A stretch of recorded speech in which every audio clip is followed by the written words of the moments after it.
Life Code épisode 537. Aujourd'hui, je vous partage 7 trucs pour arriver à vous lever plus tôt. Bienvenue à Life Code, le podcast par excellence pour les gens qui refusent le statu quo et qui aspirent à une vie extraordinaire à tous les niveaux. À chaque épisode, je vous présente une personne inspirante, un concept, un rituel ou une stratégie pour vous aider à créer, exécuter et à réaliser votre propre définition d'une vie exceptionnelle selon vos valeurs et votre propre code. Mon nom est Dr Charles Leroux et ça commence maintenant. Salut tout le monde, Dr Charles Leroux ici, bienvenue à Life Code. Merci pour votre temps, merci pour votre présence, merci pour votre écoute et merci pour votre énergie. Comme toujours, je vous invite à vous abonner dès maintenant au podcast afin de ne manquer aucun autre épisode, que ce soit sur Apple, Google ou encore sur Spotify. Et aujourd'hui, je veux répondre à une question que je reçois très souvent en message privé et même dans nos groupes de coaching, dans nos formations, c'est souvent une question qui revient. Comment est-ce que je peux faire pour arriver à me lever plus tôt? Est-ce que tu as des trucs, Charles, pour m'aider à pouvoir faire ça? Comme vous le savez, je suis un adepte du rituel matinal. C'est un de mes rituels préférés.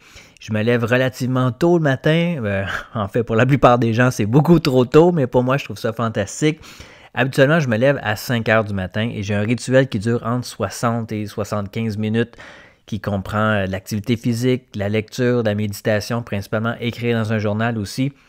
Et pour plusieurs personnes que je connais, en tout cas dans mon entourage, je suis certain que c'est le cas aussi dans la communauté de Life Code, un rituel matinal ou en fait de réserver une période le matin pour arriver à faire des choses que l'on veut faire pour travailler sur notre vie, c'est souvent quelque chose que les gens veulent faire. Alors aujourd'hui, ce que je veux vous partager, c'est 7 trucs pour arriver à bien le faire. Parce qu'il ne s'agit pas seulement de se lever tôt. Bien souvent, des gens qui vont le faire au tout début vont être super motivés et comme pour n'importe quel objectif qui en vaut la joie, qui en vaut la peine, si on n'est pas bien préparé, eh bien, on risque fort bien d'abandonner avant d'avoir tous les bénéfices de cet objectif-là, de ce rituel-là. Donc, 7 choses que vous pouvez mettre en place pour bien réussir votre rituel matinal. La première chose, c'est d'avoir un why puissant. Donc, autrement dit, il faut que vos raisons de le faire soient plus fortes que vos raisons de ne pas le faire. Donc, pensez à tous les bénéfices que ça va vous procurer, à tout ce que vous pouvez faire durant ce rituel matinal-là, que vous n'avez pas l'occasion de le faire en d'autres circonstances. Et pensez à un why puissant, ça veut dire pensez aussi à tous les bénéfices que vous pourriez avoir, mais qui impactent d'autres dimensions de votre vie. Donc, si vous arrivez à être plus discipliné pour réussir à faire votre rituel matinal, quel impact positif ça pourrait avoir sur votre santé, sur votre mindset, sur votre identité ou sur votre relation que vous pourriez avoir avec votre partenaire amoureux ou avec vos enfants. Moi, personnellement, le rituel matinal, oui, c'est quelque chose que j'adore faire pour mon propre développement personnel, mais je remarque que quand je réussis à le faire de façon constante et régulière, ça me permet d'être plus patient avec mes enfants. Ça me permet d'être plus présent avec les gens avec qui je suis en relation. Donc ça, c'est un avantage immense et simplement pour ça, c'est clair que je veux continuer à le faire. Pour moi, c'est un why qui est hyper puissant. Ça a un impact sur toutes les dimensions de ma vie. Donc pour moi, c'est un why qui est hyper puissant. Et ce que je vais vous inviter à faire, c'est vraiment de s'assurer qu'avant d'entreprendre quelque chose d'important comme un rituel matinal, quelque chose qui va vous demander des efforts, de la discipline, ou parfois vous allez avoir le goût d'abandonner, pensez à votre why, pensez au long terme, à ce que ça va vous faire gagner, plutôt que ce à quoi ça va vous demander de faire. La deuxième chose, c'est vraiment de planifier la veille, ce que vous allez faire durant ce rituel matinal-là. Personnellement, je commence toujours avec une période d'exercice physique. Ensuite, ce que je vais faire, c'est que je vais prendre une douche, ça va me réveiller. Et ensuite, je vais être pleinement réveillé pour écrire dans un journal, faire de la lecture, faire ma méditation. Donc, en fait, qu'est-ce que vous allez faire? Pensez à toutes les étapes. Combien de temps, premièrement, vous voulez que le rituel matinal dure pour vous? Et ensuite, qu'est-ce que vous allez faire? Dans quel ordre est-ce que vous allez le faire? Également, ce que je vais vous conseiller en troisième partie, c'est d'y aller graduellement. Si vous n'êtes pas habitué de vous lever tôt, eh bien, plutôt que de se lever à 5 heures du jour au lendemain, ce que vous pouvez faire, c'est de simplement vous habituer à vous lever 15 minutes plus tôt pendant une période de 5 à 7 jours. Et ensuite, reculer un tout petit peu l'heure du réveil de 15 autres minutes pendant encore une semaine, et ensuite 15 minutes pour une autre semaine, et ensuite 15 minutes. Et après un mois, entre 4 et 6 semaines, vous allez avoir habitué votre corps à vous lever plus tôt. Donc oui, bien entendu, il y a la solution drastique. Vous pourriez du jour au lendemain vous lever plus tôt, mais ça peut demander plus d'efforts, plus d'adaptation. Donc d'y aller graduellement. Ce n'est pas une course. Ce qu'on veut, c'est d'arriver à bien le faire. Et d'y aller graduellement, ça peut être une façon qui est très harmonieuse de le faire et qui va se faire tout en douceur. La quatrième partie maintenant, quatrième truc, vraiment c'est basic, mais je vous dis, ça fonctionne. C'est de s'assurer que vous mettez votre réveil matin, votre alarme très loin de votre portée finalement.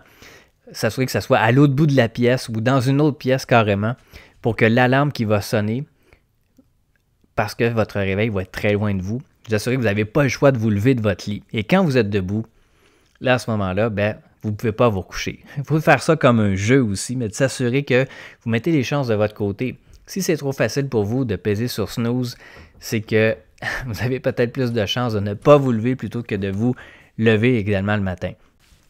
Le cinquième truc, j'en ai parlé un tout petit peu tout à l'heure, c'est vraiment un truc qui fonctionne aussi. Allez prendre votre douche et prenez idéalement une douche froide. Ça va vous réveiller le matin.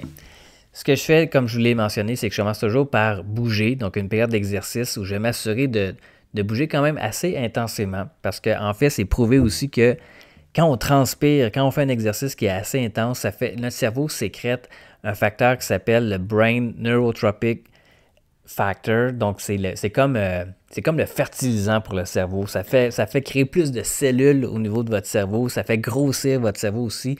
Donc, d'une certaine façon, l'exercice physique, c'est comme un fertilisant pour votre cerveau. Et ensuite, quand vous avez bougé, allez prendre votre douche et terminez ça par une période de quelques secondes de douche froide aussi. Il y a un paquet d'avantages pour ça. C'est pas nécessairement quelque chose qui est très confortable, j'en conviens. Sauf que d'habituer votre corps à faire quelque chose qui est inconfortable, justement, non seulement physiquement, vous allez avoir des bienfaits à ça, mais aussi en vous entraînant votre mindset à faire quelque chose d'inconfortable. C'est comme un entraînement pour la vie aussi. Quand il va se présenter des choses inconfortables, bien, votre cerveau va être entraîné à être dans ces situations-là aussi également. Sixième truc, c'est de s'assurer vraiment que vous calibrez votre sommeil. Donc évidemment, si vous voulez vous lever plus tôt, le sommeil, c'est quand même hyper important. Vous ne voulez pas sacrifier les heures de sommeil, la période qui est super importante pour la récupération, la recharge, la guérison également. Donc, assurez-vous que vous avez un bon rituel du soir, que vous allez vous coucher à une heure qui est raisonnable, que vous limitez votre utilisation de la technologie au moins 1 heure avant d'aller au lit et de vous assurer que vous avez calibré ce que vous aviez à faire pour bien vous préparer pour le sommeil. Et le 7e point, finalement, c'est vraiment une question d'engagement. Engagez-vous à le faire pour une période qui est suffisamment longue pour développer l'habitude et que ça fasse partie de votre identité. C'est prouvé que pour établir une habitude, il y a plusieurs recherches qui démontrent que ça peut prendre au minimum 21 jours, 30 jours, ça va jusqu'à 180 jours, mais la moyenne, selon une étude du New London College University, la moyenne pour créer une nouvelle habitude, c'est 67 jours.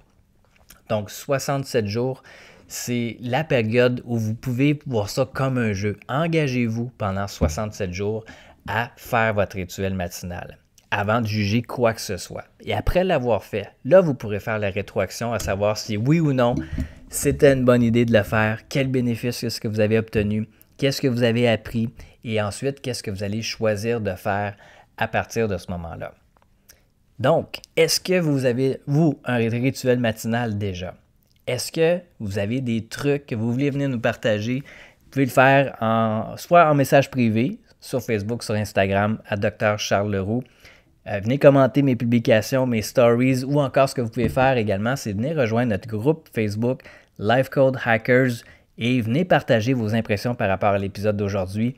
Partagez-nous c'est quoi votre rituel matinal, les trucs que vous mettez en place. Et également, c'est là aussi que vous pouvez partager vos transformations, vous pouvez poser vos questions aussi également. C'est complètement gratuit de faire partie du groupe. On est plusieurs centaines de personnes de partout en francophonie.